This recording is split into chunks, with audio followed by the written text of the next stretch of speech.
Hey guys, it's here bringing you another video and welcome to another episode of Climb to Master Season 10. We return, I think around 80, 79 or something like that, LP Diamond 4.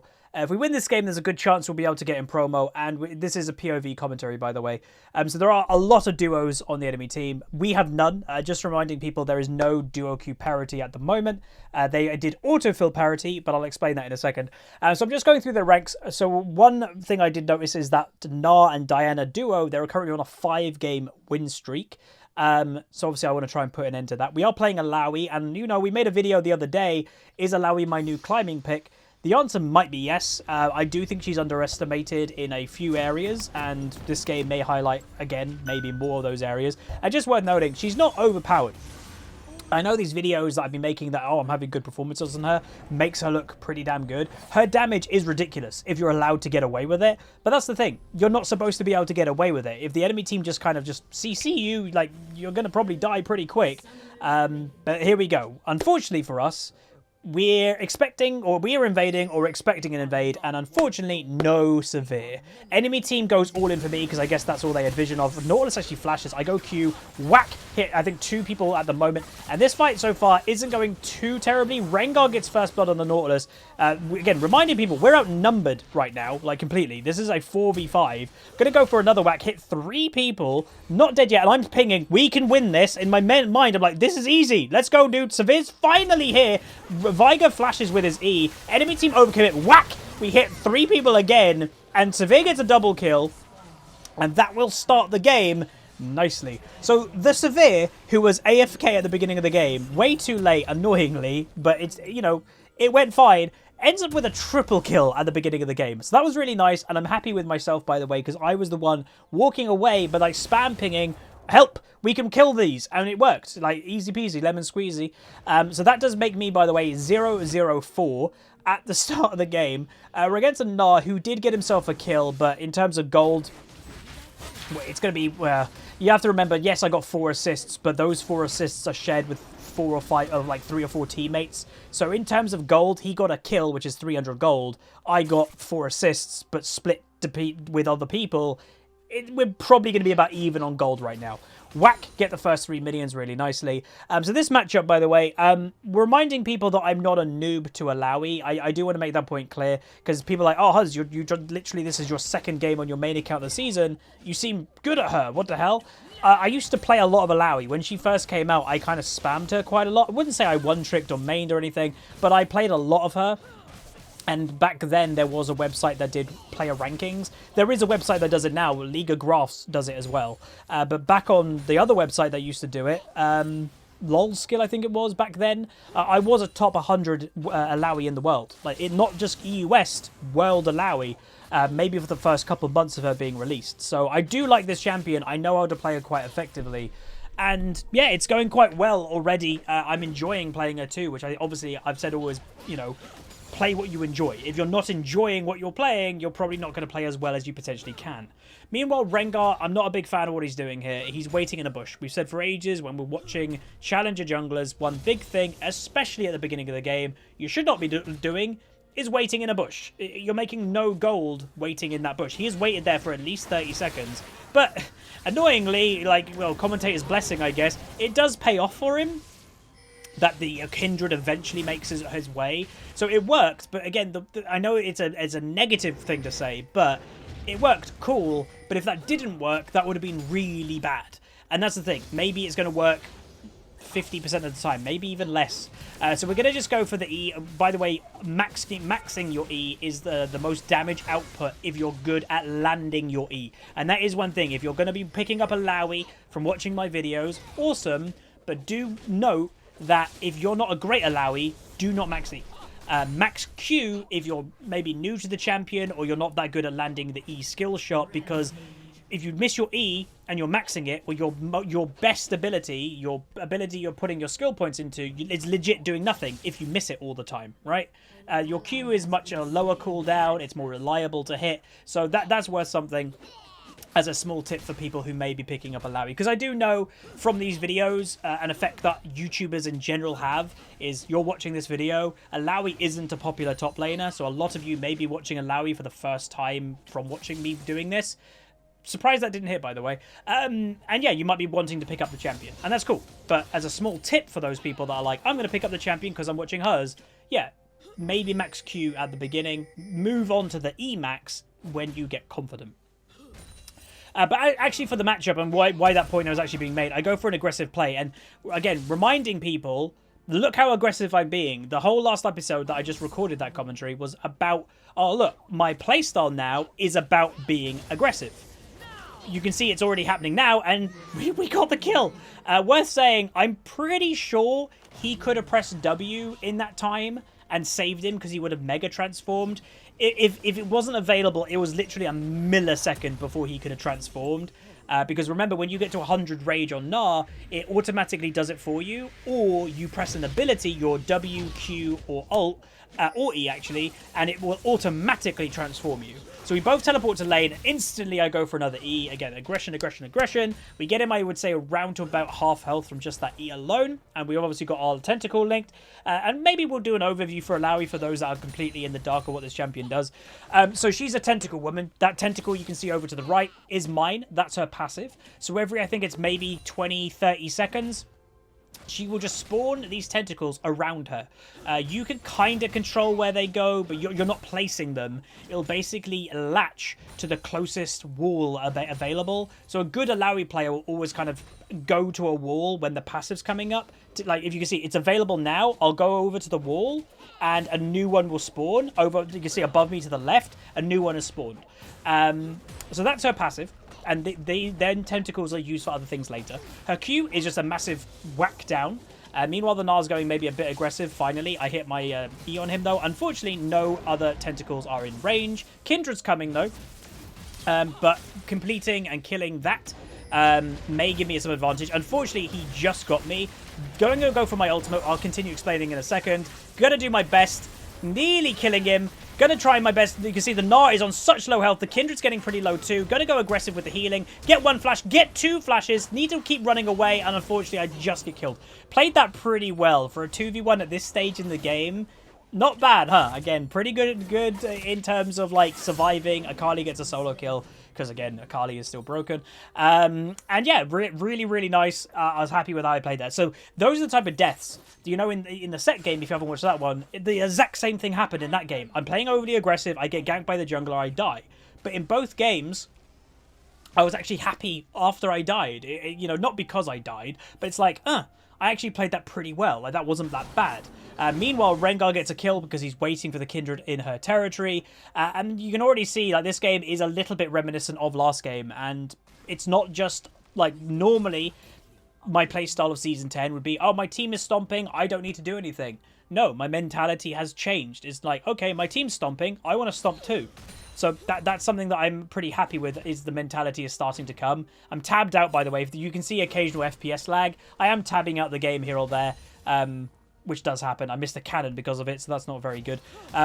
Meanwhile, animation bug. That was a bit weird.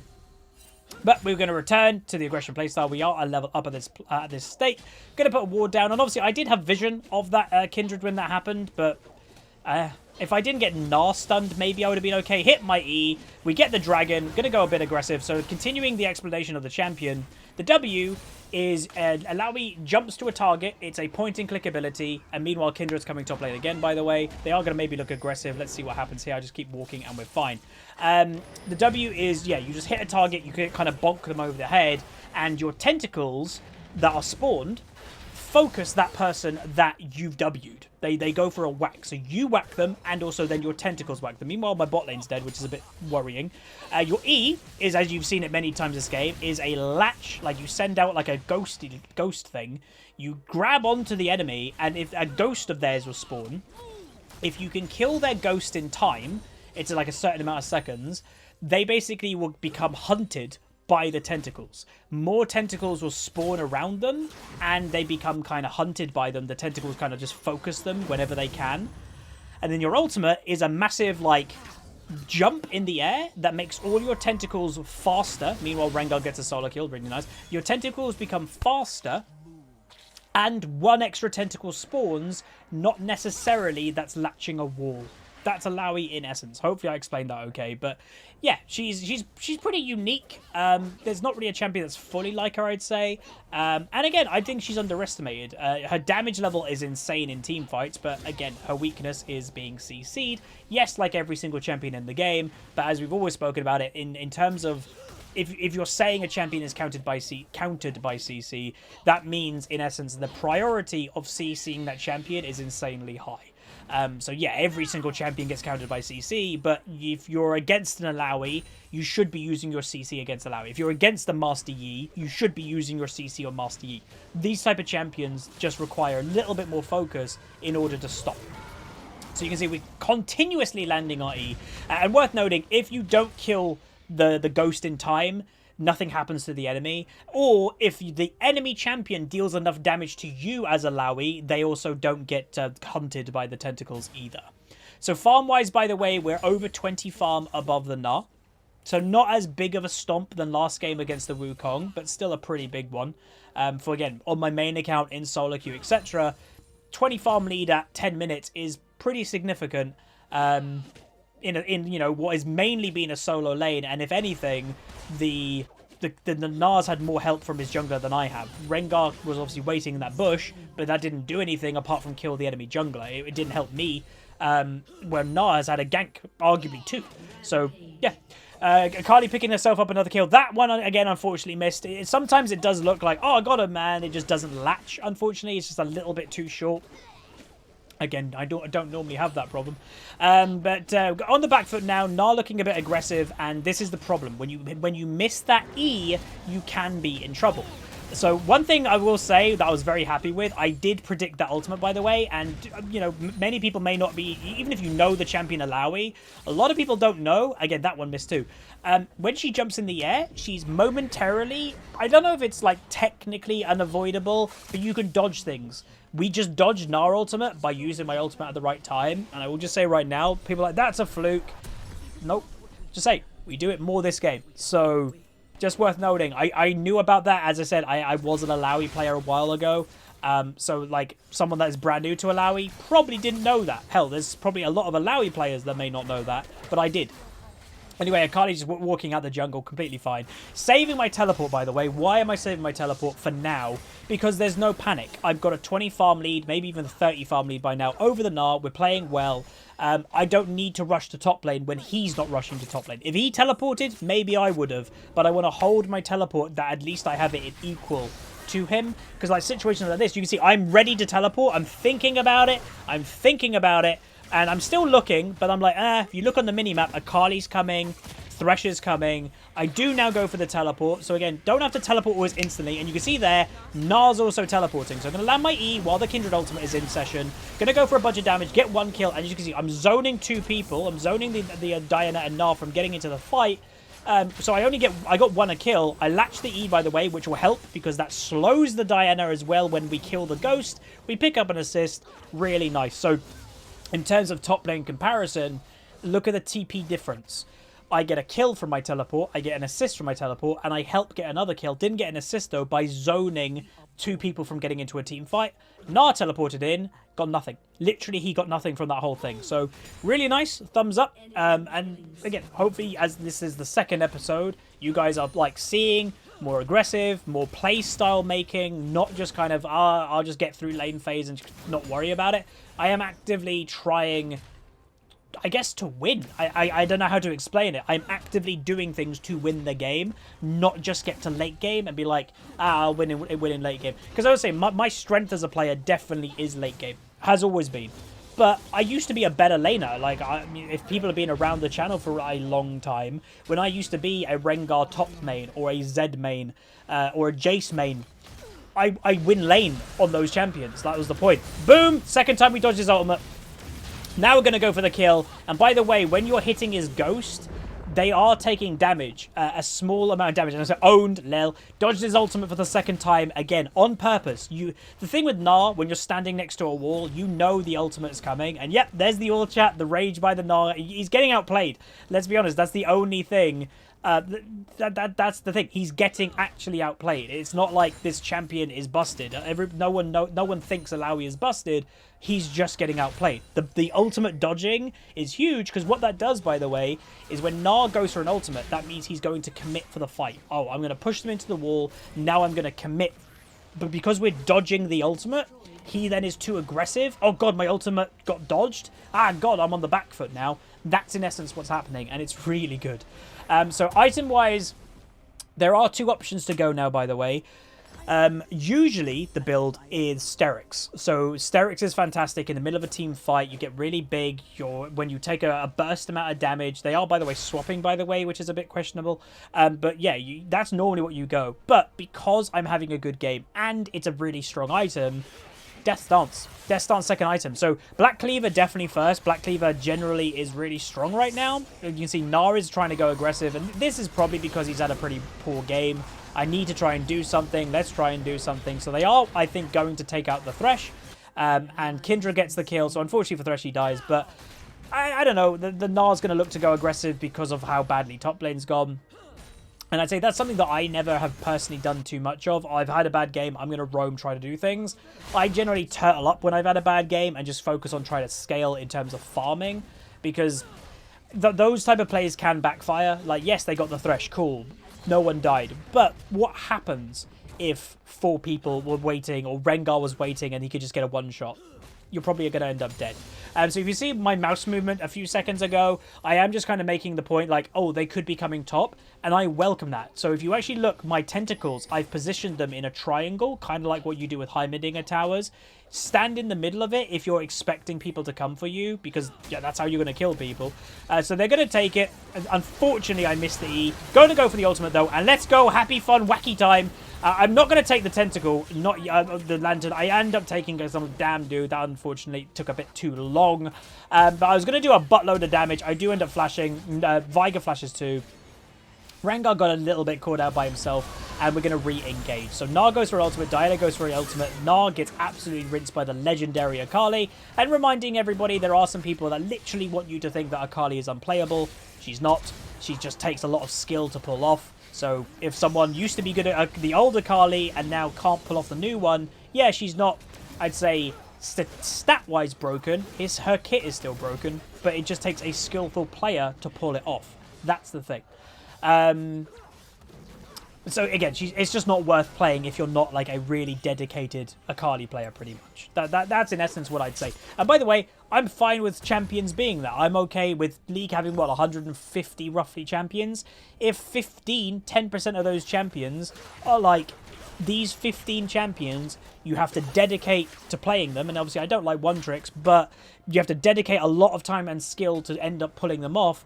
What's wrong with that? Like, I think that's completely fine. And Akali now is one of those champions. Katarina is one of those champions. Aurelion Sol is one of those champions. Yeah, I'd probably say maybe about 15. Riven is one of those champions. Arguably, Yasuo should be one of those champions, but a lot of people play Yasuo when they shouldn't. Because he's fun. So I'm going to go to mid lane because I didn't really know where else to go, if I'm honest. Akali's in top, Rengar's in bot, and I'm supposed to be the side lane split pusher. So I'm like, oh, okay, I guess I'm mid now. Still looking for those occasional aggressive E's. Veigar might be looking to go aggressive on me, which would be a bit odd. But worth noting, the enemy team's CC level is quite high. Veigar cage, Gnar has 2, his ultimate and his W when he's in mega form. Again, the animation bug every now and then is pretty weird. But they have a bunch of CC. So in the middle of a team fight, if I get CC'd, it could go bad.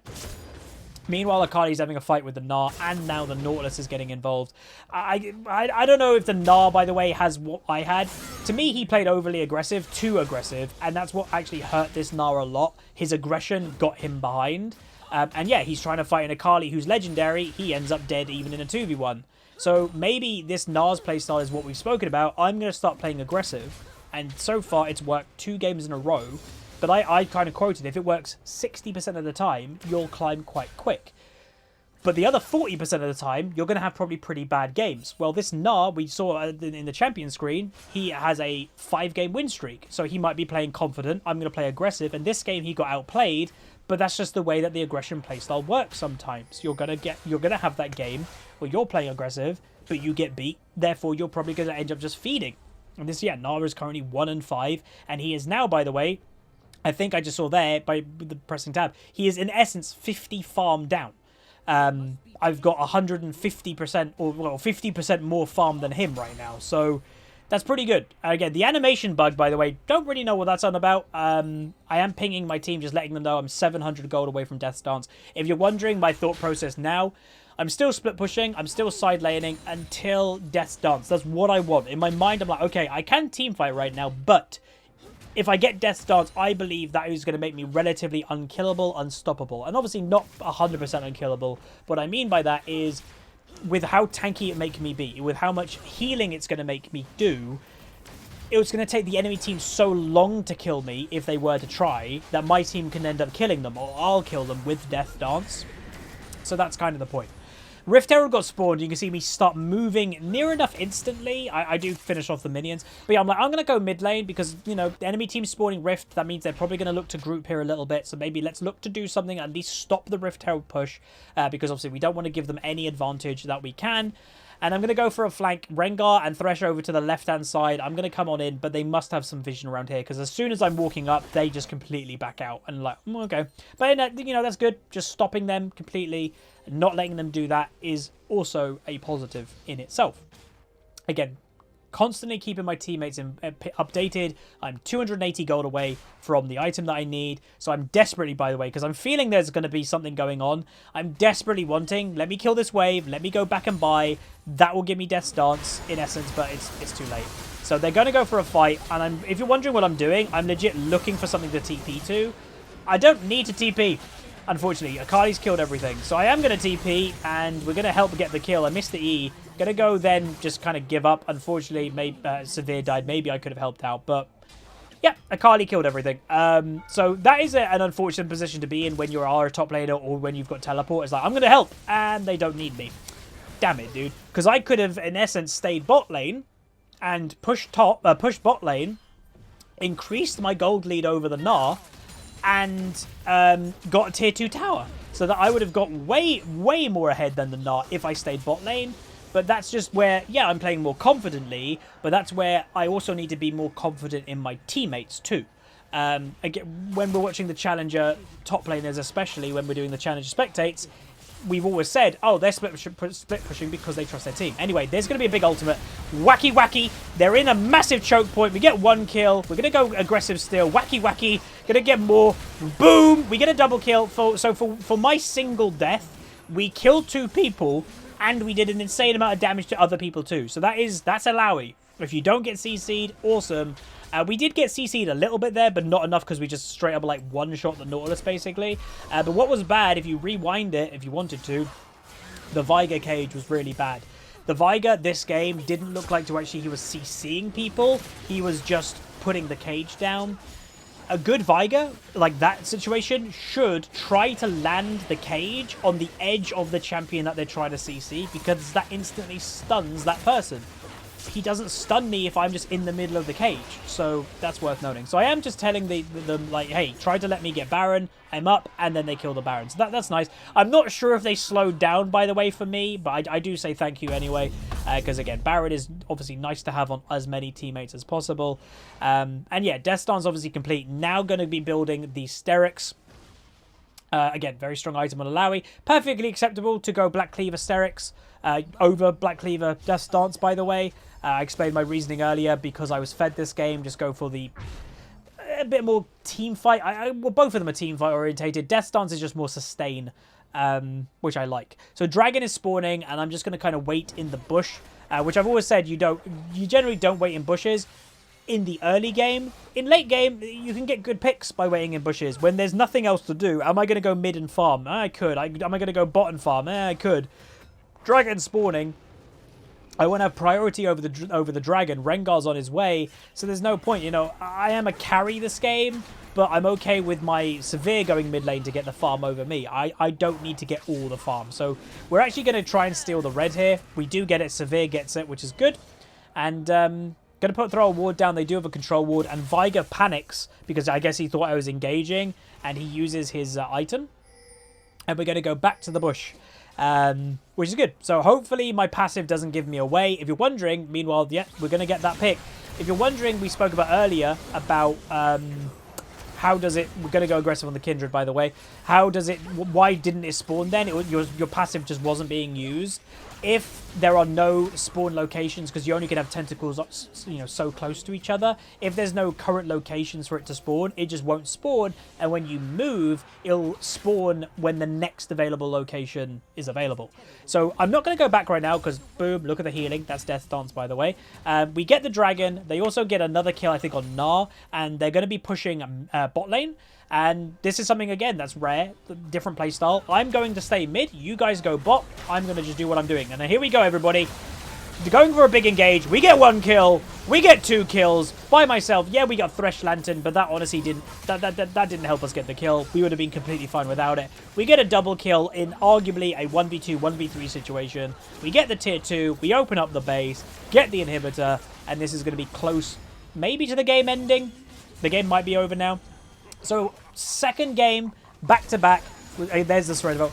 Really happy with how I played. You can see the Gnar is raging. BG, BG, BG in the game. Again, it wasn't a bad game. He just got outplayed. Literally in the 1v1 in top lane, he just got beat. Rengar, I don't think, if I'm not mistaken, he didn't gank top technically once. Kindred ganked, I think, at least twice. So, the Gnar had more help than I had. He just got owned. Completely owned.